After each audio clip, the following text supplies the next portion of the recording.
Estudiamos el viernes una palabra de las 7 que pronunció el Señor Jesús en su muerte. La última fue consumado es. Es decir, ya estaba hecho el trabajo, ya estaba consumado el sacrificio. Jesús ya había vencido. Desde ese momento Jesús había vencido. Y antes de ir a ese contexto, ahí en Colosenses capítulo 2, quiero ilustrarlo de esta manera. Jesús, en una de las ocasiones en las que estaba yendo hacia las ciudades en su ministerio, entró a la casa de un fariseo llamado Simón. Un fariseo lo llevó y le dijo: ven a comer a mi casa. Y con lo que estaba él comiendo en la casa de este fariseo, una mujer que se llama, en otros evangelios se le llama María Magdalena o María, ella supo que Jesús estaba comiendo en esa casa. Y llegó y empezó a llorar y a besar sus pies y a enjugarlos con sus cabellos, y regó un frasco de perfume sobre los pies del Señor Jesucristo. Entonces el mismo fariseo que había invitado a Jesús dice: si supiera él quién es esta mujer pecadora que está tocando sus pies, ni siquiera dejaría que lo tocara. Y Jesús le contesta ahí en el versículo de capítulo 7 de Lucas.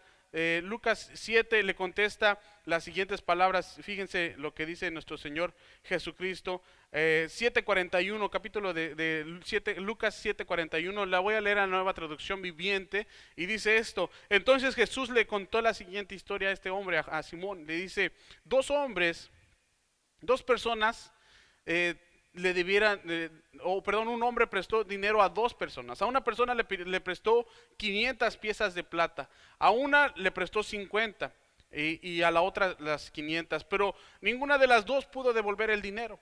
Así que el hombre perdonó amablemente a ambas personas. Y dice, en la Nueva Traducción Viviente dice: canceló la deuda de los dos. Y luego le pregunta Jesús a este fariseo Simón, le dice: ¿quién crees que lo amó más? Contesta Simón: supongo que la persona a quien perdonó más, o a la que le perdonó la deuda más grande. Perdón. Y dice: bien has dicho. Porque al que más se le perdona, más ama. Y quiero que nosotros, con este contexto de esta deuda cancelada, entremos a estudiar la palabra de Dios. Vamos a estudiar en un bosquejo, en un sermón expositivo. Se llama expositivo porque vamos a ver 3 versículos solamente de la Biblia, y los vamos a sacar palabra por palabra. Prácticamente vamos a estar estudiando cada uno de los significados, y vamos a ver varias imágenes gráficas que Pablo deja a la iglesia de Colosenses, que también son para que nosotros las hagamos nuestras estas imágenes, estas ilustraciones que el apóstol Pablo nos deja. Y como les digo, esta deuda cancelada, este ejemplo que nuestro Señor Jesucristo dejó, me lleva a pensar a una cuenta, a una deuda que todos nosotros teníamos.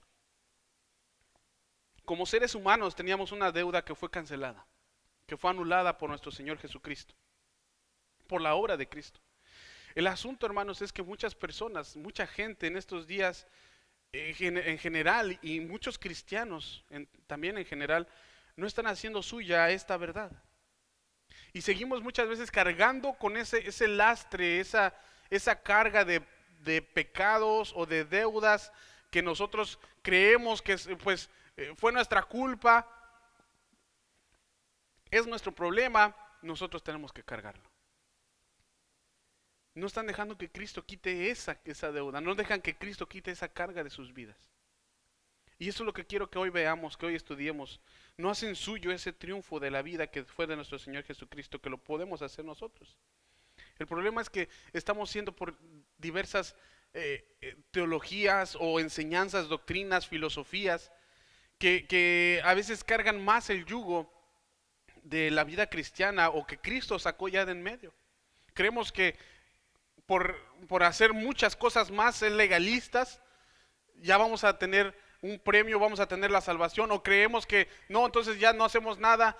Son dos extremos, unos son muy libertinos, hay mucho libertinaje en la iglesia, otros son muy legalistas y cargan más el peso, y son dos extremos que están haciendo estragos de la iglesia, dividen la iglesia, hacen daño a nuestra iglesia. Hoy quiero que veamos lo que Pablo enseña en esta mañana, cómo Dios quiere que tú, hermano, nosotros, cada uno de nosotros, seamos equipados de esta verdad, de esta vida en plenitud, de esta vida completa que Dios quiere que tengamos juntamente con Cristo. Fíjense, en el contexto ahí en el capítulo 2 de Colosenses, perdón, en el contexto, Pablo dice en el versículo 8,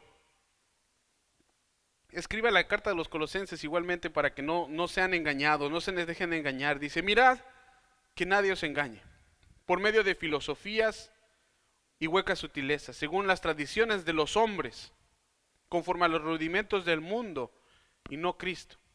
Estaba diciendo Pablo, no dejen engañarse por religiosidad. La religiosidad, la religión no te salva. Lo que te salva es tener una relación personal con Cristo. Es lo que te va a ayudar a cambiar tu vida. Es lo que va a ayudar a mejorar tu vida. Es lo que va a ayudar a transformarte desde adentro. No solamente afuera, no solamente tienes que seguir tradiciones para querer alcanzar la vida eterna. En Colosas la iglesia se había vuelto de esta manera.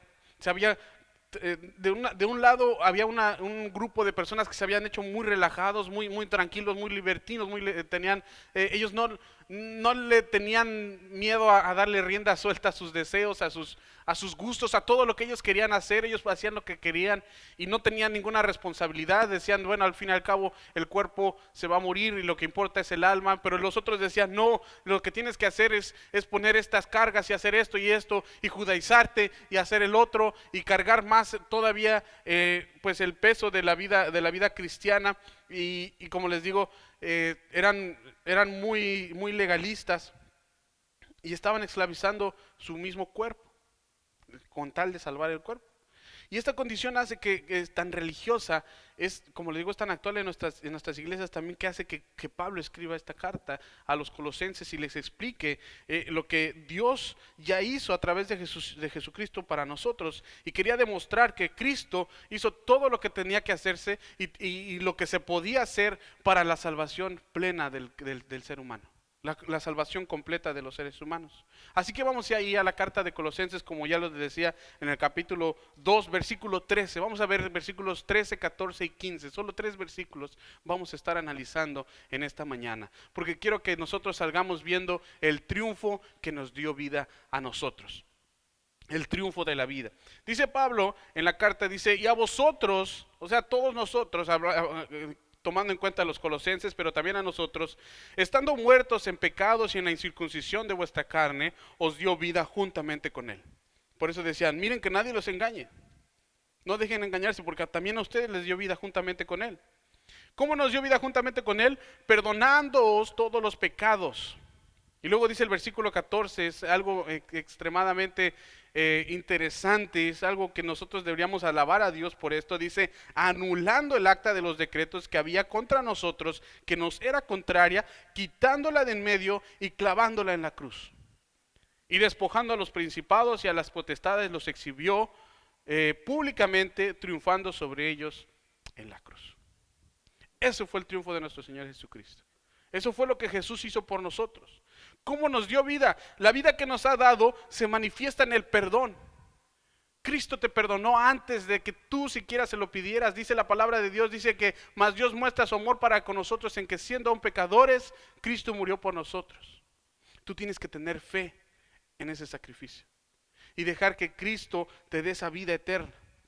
Los hombres, dice literalmente, estaban muertos en sus pecados, estaban literalmente muertos, es decir, el hombre no tenía ningún poder más que el de un cadáver para vencer el pecado y a la muerte. O sea, no teníamos literalmente nada de fuerzas para poder vencer el pecado, a la muerte. No hay nada que puedas hacer físicamente para ganarte el cielo o ganarte el infierno. Realmente no puedes hacer nada por tus obras, por tus propios méritos para ganarte la entrada a la gloria de Dios. Cristo lo hizo todo. Nosotros, como dice, estábamos muertos, literalmente como cadáveres, inútiles, ineficaces espiritualmente. La vida que nos ha dado se manifiesta en el perdón. La vida que Dios nos dio se manifiesta el perdón de los pecados. La palabra perdonándoos todos los pecados, esa palabra perdonándoos viene del griego y está relacionado con una palabra que quiere decir gracia. Esto quiere decir que gracia o charis quiere decir que es un regalo no merecido, es un regalo que tú no tuviste que hacer nada para ganártelo. Es gratis, que no es gratis porque fue la sangre de Jesús la que pagó el precio. Pero tú ya no tienes que hacer nada más que creer en esa gracia. También esta palabra no solamente lleva ese contexto de que es por gracia, sino que lleva el contexto de que es desatando una atadura. Desatar una atadura, literalmente cancelar una deuda. Eso es lo que hizo Jesús, canceló tu deuda, pagó tu deuda y te dejó libre. Libre del pecado, libre de la muerte, libre de las adicciones, libre de muchas cosas. Pero en el versículo 14 nosotros encontramos el método para el perdón. ¿Cómo nos perdonó? Primero, la vida que nos ha dado se manifiesta en el perdón. La vida que nos ha dado también se manifiesta en la redención. Aquí la palabra de Dios nos enseña lo que significa ser redimidos. La redención es que una persona pague un precio, pague una deuda por ti, pagar un rescate. Él nos redimió habiendo cancelado el acta de los decretos. Aquí Pablo dice en el versículo 14, anulando el acta de los decretos que había contra nosotros, que nos era contraria. Esa figura que Pablo utiliza, que nosotros decimos, bueno, había un acta, algo que se canceló, se anuló. Pablo utiliza una imagen de contabilidad. ¿Cuántos hermanos ustedes saben de contabilidad? ¿Cuántos han estudiado o visto algo de contabilidad? Bueno, esta palabra anulando en el griego literalmente se dice autógrafo, así se dice, como un autógrafo. Nosotros ahora lo conocemos como la palabra autógrafo, pero no el autógrafo normal o como nosotros vemos. Si quieren después les puedo dar uno, pero no ese tipo de autógrafo, ¿verdad? Que usted, deme su autógrafo. No ese tipo de autógrafo, era más que nada, la palabra autógrafo o anulando, era un pagaré que tú firmabas. Cuando una persona adquiría una deuda, firmaba un autógrafo.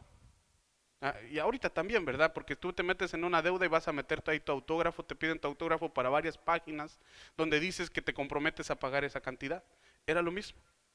Ellos tenían un autógrafo, una acta, esa acta de los decretos, que realmente esta persona veía todo lo que iba a pagar y decía voy a pagar tantos intereses y lo firmaba. Ese era el acta de los decretos. Pero la Biblia dice que estaba contraria, era en contra de nosotros. Literalmente, lo que la palabra de Dios dice que tú con tus acciones y yo con mis acciones, cada uno de nosotros hemos firmado un acta que está en contra de nosotros. Una lista con pecados y con cosas que nosotros tenemos, que nos es contraria, que está en contra de nosotros, que dice ahí que está en contra de nosotros, que está totalmente echándonos la culpa de todos los pecados y todas las cosas que hemos cometido. Pero dice, la anuló. Esa acta de los decretos, ese autógrafo o autógrafo, esa acta la anuló completamente. Y hermano, si tú vas a esto, exactamente lo que hizo Dios, es a entender la palabra borrar o anular. Tú vas a entender la maravillosa misericordia de Dios. Y déjame explicarte por qué. Porque tú has firmado esa acta de los decretos que estaba en contra de ti, con tus acciones. Pero viene Jesús y la cancela. ¿Cómo la cancela? Cuando dice la anuló, esa palabra borrar, la palabra anular es borrar. Esa palabra también es una imagen bien clara, bien bonita que Pablo expresa. En ese entonces, ellos no tenían papel como el que tenemos nosotros, como este papel que se saca de los árboles, algunos reciclado, o también hay papel de arroz. En ese entonces, los papeles o las actas, todos los archivos o oficios que se hacían en papiro. El papiro se hacía de piel de animales o de juncos de los lirios que se unían y se hacía una especie como de papel, pero no era papel en realidad, era un papiro. Este papiro era demasiado caro Entonces no se podía, como nosotros hacemos, no te sale la tarea, la quitas, la borras y la echas a la basura. Ellos guardaban esos papiros y los usaban y los reusaban y los reusaban porque era muy, muy caro la producción de esto. Entonces, para tú firmar un acta de esa tenías que tener mucho cuidado también porque te metías en una deuda muy grande. Ahora, la tinta que utilizaban en ese entonces tampoco era una tinta como la que utilizamos nosotros con químicos y con cosas que mantiene impreso aquí todo lo que nosotros escribimos, o tinta láser, o las impresiones a láser que se hacen, todo eso que ahora nosotros hacemos. En ese entonces no se hacía así. Lo que se hacía es que era una mezcla de hollín mezclado con goma y disuelto en agua que hacían la tinta, y tenía una característica muy importante esta tinta. Lo que hacía es que se podía mantener en el papel por mucho tiempo, en el papiro se mantenía por mucho tiempo, incluso mantenía su color y mantenía todo bien establecido como estaba escrito, no se borraba ni nada, pero tenía una cualidad, que tú agarrabas una esponja y la mojabas y la pasabas por ese papiro y desaparecía completamente. Y eso es lo que dice Pablo que Jesús hizo contigo, con tus pecados, con esa acta que tú firmaste, con tus acciones. Dice Pablo que él literalmente tomó su sangre, con su sangre, y borró completamente, anuló totalmente, borró completamente todo lo que estaba en contra de ti. Cristo pagó el precio por ti. La paga del pecado es muerte, pero la dádiva de Dios, el regalo de Dios es vida eterna en Cristo Jesús. ¿Cuántos le pueden dar gloria a Dios por eso? Ese es un triunfo, hermano. Si quieres aplaudirle, dale la honra y la gloria a Dios. Ese es un triunfo tremendo. Eso es lo que Cristo hizo por ti. Eso es lo que Jesús hizo por ti. Y Pablo prosigue, fíjense hermanos, me encanta esta parte porque Pablo prosigue diciendo que no solamente la borró, no solamente agarró esa acta de los decretos que estaba en contra de ti y lo quitó completamente, sino que la tomó y la quitó de en medio de ti y de Dios, la quitó de en medio de ti y de Dios y la puso clavándola en la cruz. Es decir, que todo lo que tú ya hiciste, todo lo que pudiste hacer o puedes hacer, Cristo ya lo pagó y lo puso allí en la cruz con él. Dice en el versículo 14, quitándola de en medio y clavándola en la cruz. Esto se refiere a una tradición antigua también que tenían los romanos. Era de poner en las cruces de las personas, ponían una lista de todos los pecados y todas las cosas por las que estaban crucificando a esa persona. Y Pablo dice que Dios tomó todos tus pecados y tomó todos mis pecados y los puso allí con Cristo en la cruz. Hermanos, Dios te liberó completamente. Dios pagó todo por ti. Allá en esos, yo he leído algunas frases o posts que se ponen en Facebook, en Instagram. Dice uno que puso el pastor Jorge Aguirre allá en El Salvador, dice que no fueron los clavos lo que mantuvieron a Cristo en esa cruz, fue el amor a ti. Y él vio todos esos pecados, él sabía todos y cada uno de los pecados por los que estaba muriendo, por los tuyos y los míos, por infidelidad, puede ser por adicciones, por falta de tranquilidad, confianza, falta de fe, todo eso, todos los pecados que hay en contra de Dios, esa acta de decretos, tú sabes cuáles son, Dios ya los perdonó. Cristo ya los perdonó. Solo tienes que hacer lo tuyo. Tienes que aceptarlo. Y esto me encanta porque lo mejor es que Pablo pone a Jesús, no lo pone como derrotado, sino piensa en él como en un conquistador. Dice, literalmente, vamos a regresar desde el versículo 13, dice: vosotros estando muertos en pecados y en la incircuncisión de vuestra carne, Dios les dio vida juntamente con él, ya con Cristo. ¿Cómo lo dio? Perdonando todos los pecados. ¿Cómo los perdonó? Los anuló, los borró completamente. Quitó esa acta de los decretos, esa acta que estaba en contra de ti y de mí, y la puso allá en la cruz, clavándola con Cristo en la cruz. Y versículo 15, me encanta, esto es lo que dice, fíjense nada más. Dice: y despojando a los principados y a las potestades, ¿qué fue lo que hizo, hermanos? Los exhibió públicamente con él.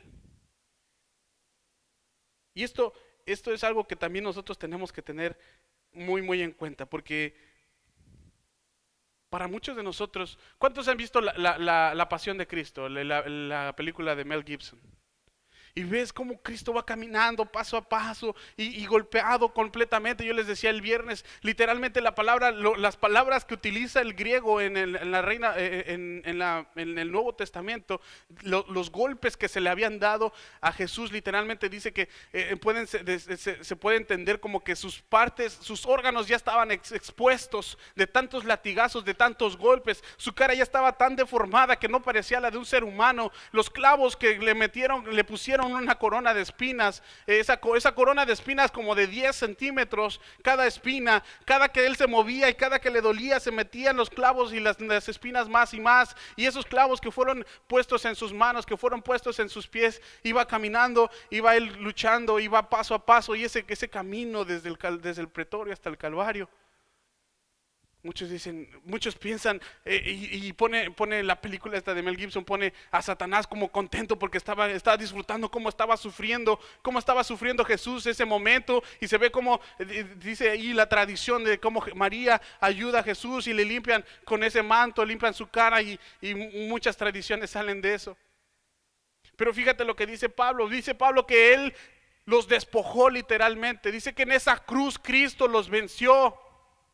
Los despojó totalmente. La palabra despojar quiere decir cuando una persona vence a otra persona, literalmente diríamos los noqueó totalmente.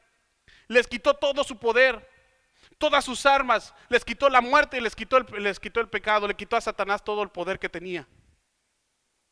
Se lo quitó completamente, lo despojó. Y luego esta palabra me encanta porque nosotros lo despojó a los principados y a las potestades, las huestes celestiales que están en contra de nosotros, los desarmó. Y no solamente eso, dice que los exhibió públicamente. Esta imagen es una imagen militar.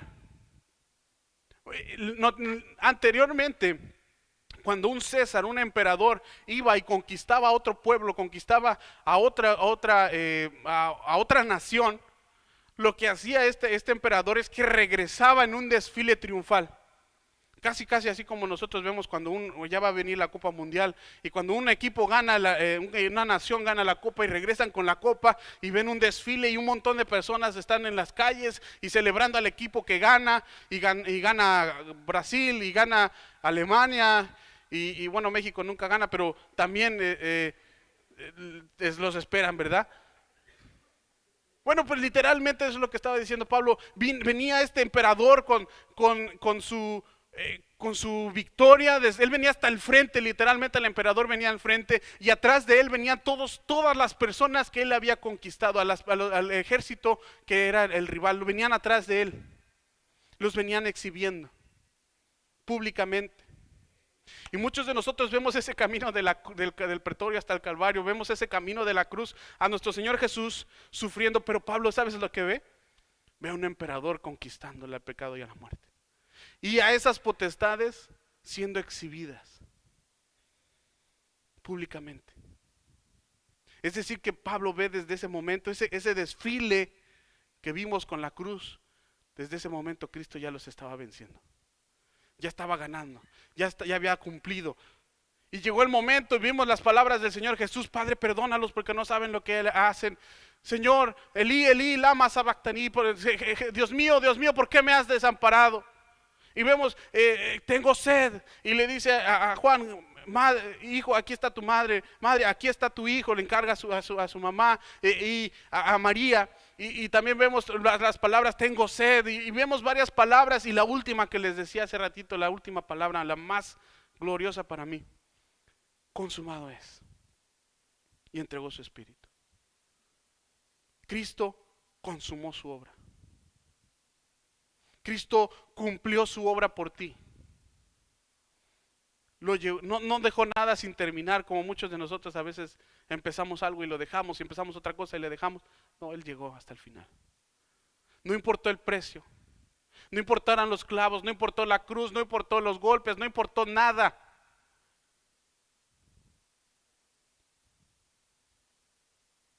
Y Él pagó el precio del pecado. Y me conmovió lo que hicieron los niños porque literalmente Cristo pagó el precio, compró esta iglesia. Y Cristo quiere una iglesia que sana al herido. Cristo quiere una iglesia que libera al cautivo. Cristo quiere una iglesia que pueda ayudar al necesitado, que consuele a los que necesitan. Cristo te necesita a ti también. Él pagó el precio por ti. Y nosotros tenemos que predicar ese evangelio y compartir eso que Cristo ya hizo por ti y por mí. Es una victoria tremenda. Así el evangelio de nuestro Señor Jesucristo se convierte en la buena noticia del triunfo de Jesús sobre los poderes de este mundo, sobre el pecado y la muerte. Cristo es un triunfador sobre Satanás y sus huestes que se reunieron ese día para atacar el alma de nuestro Señor Jesucristo mientras Él estaba soportando ese juicio por nuestros pecados. Ahí Cristo ya había vencido. Y así ese camino de la cruz, ese camino del Calvario, que paradójicamente para muchas personas fue el camino de la vía dolorosa, Pablo dice ese fue el camino, la marcha triunfal de Dios, donde exhibió a las potestades y a las huestes de este mundo y los venció con su poder y con su gloria. Nuestro Señor Jesucristo es un triunfador, es un conquistador. Y dice Romanos, fíjense lo que dice la palabra de Dios en Romanos capítulo 8. Con esto quiero terminar.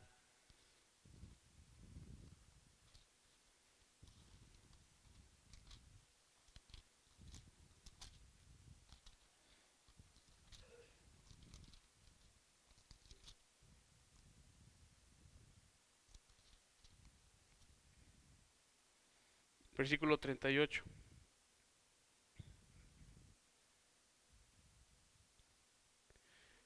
Versículo 37 dice, antes, en todas estas cosas,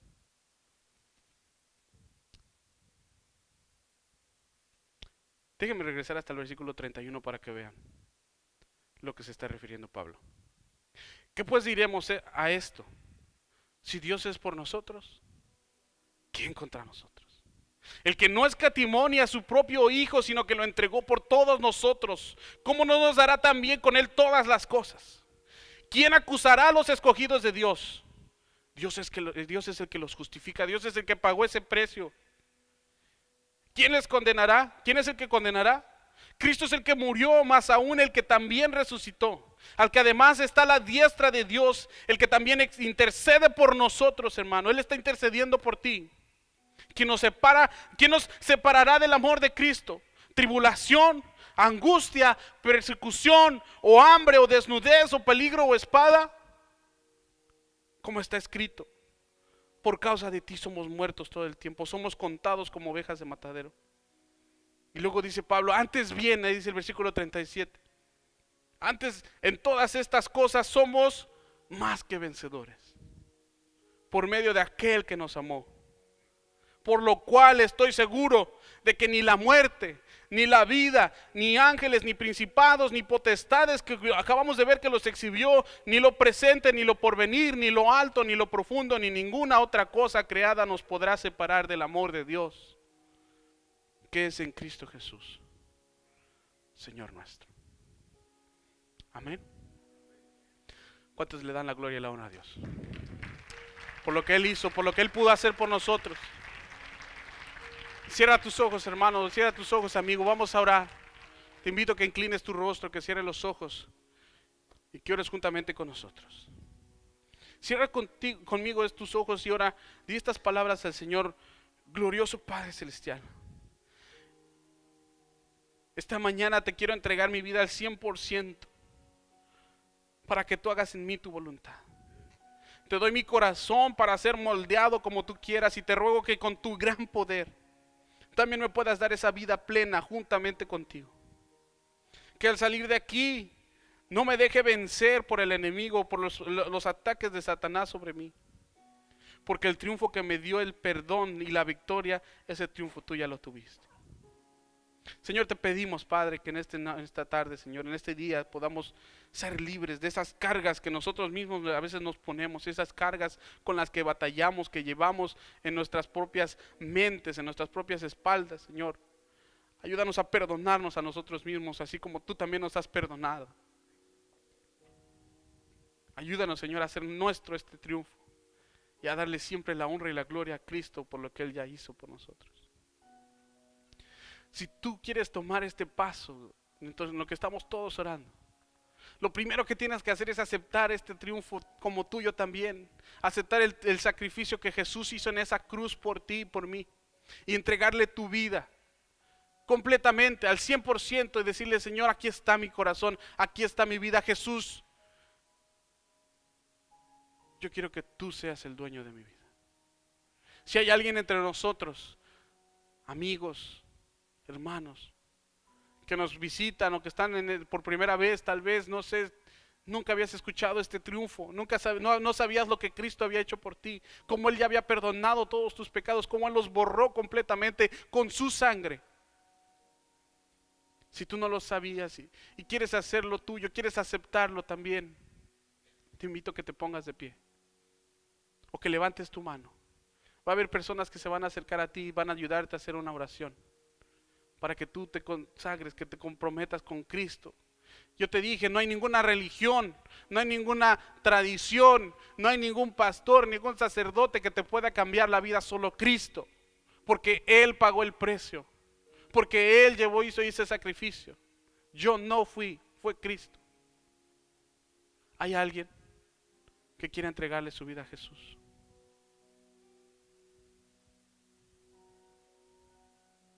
Si quieres hacerlo, se necesita valor. Necesitas tener valor y entregarle tu vida a Él. Si quieres hacerlo, te invito a que levantes tu mano o que te pongas de pie. Y si quieres hacerlo también ahí en tu lugar, di esta oración otra vez conmigo. Padre, reconozco que soy pecador y me arrepiento de mis pecados. Y reconozco, Señor, cada uno de mis pecados. Te pido perdón. Te ruego que Jesús, que esa sangre que Jesús derramó en esa cruz, que ese sacrificio eterno que Él ha hecho, que me perdone, que me cubra, que me limpie de todo pecado, de toda maldad, que borre mis pecados también. Que yo quiero entregarte mi vida y que Jesús sea el dueño y Señor de mi corazón y de mi vida. Me pongo en tus manos. En el nombre de Cristo Jesús oramos. Amén.